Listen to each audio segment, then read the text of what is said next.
up? I'm Angela Yee, and it's time for your Yee Tea. First of all, shout out to Kamala Harris. She's on the cover of Time magazine, and the title is Her Moment. And so this is all about the reintroduction of Kamala Harris. So I definitely encourage that you guys read that full article and pick up that Time magazine.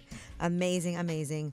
All right, Young Thug, his RICO trial. Oh my gosh, people were thinking there was going to be a mistrial, but jurors have agreed that they could disregard prior testimony from a key witness in the case. Jurors were given about 1 second to make that decision after walking into court following a nearly 2-month break.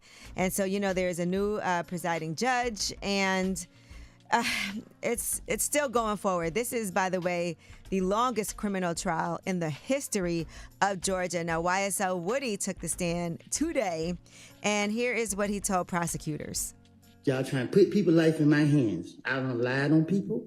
I don't want to be here. Y'all help pressure me. I'm tired of y'all, because y'all know y'all are wrong, and y'all black people doing this to us. Man, you could see all of this on social media, see him in the courtroom. Here's what else he had to say about giving up info, basically snitching on Young Thug. So it may seem like I'm trying to help Thug out. I'm not trying to help him out. I don't care nothing about him. I care about the truth. The truth was I was going through a phase in my life, and I have put all the blame on him. I don't know what he did. I don't know what he got going on. I made all these stories up, put the blame on him to get myself out of the situation because the police told me they want a big fish and I'm a little fish. Man, this is the craziest thing, you know, and he did agree to testify after a lot of debates back and forth. There's 16 jurors, so if 5 jurors say they wouldn't be able to disregard these parts, then there would have been some problems. It could have been a mistrial, but they've all agreed to that. My producer, Dan, you're a huge Young Thug fan. What are your thoughts on all of this right now? I don't know. I feel like it's like tough because of course I want him out and like making music, but who knows what really happened. And let me tell you something. While he was waiting to testify, he was live on IG. That's funny. Why? They're also making fun of him for falling asleep. Oh my goodness. But everything they asked him, he just said, "I don't recall." And so that's pretty much what's going on right now. What do you think of all this?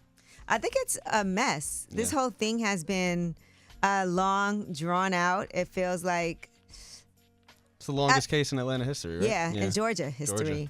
My whole thing is, I feel like this is probably to Young Thug's benefit that it's dragging out the way that it has been. Interesting. Because I feel like if it was a clear-cut case, that it already would have been over with. You see the show Presumed Innocent? The new show that's out on Apple? No. It's like about like court. And they said it always works in the prosecutor's advantage to drag out a court case. Oh, it does? Yeah. Why? Because it allows them more time to gain evidence. To get more evidence? Yeah. But it feels like the opposite is happening. Like you see YSL Woody come back and say that what he said earlier, wasn't true, and now he doesn't recall, and they have to disregard what was said earlier. Then there's all these potential mistrials, then new judges. It doesn't feel like, but, you know, I don't know. I'm just going off my own thoughts when it comes to that, because clearly I'm not a lawyer. All right.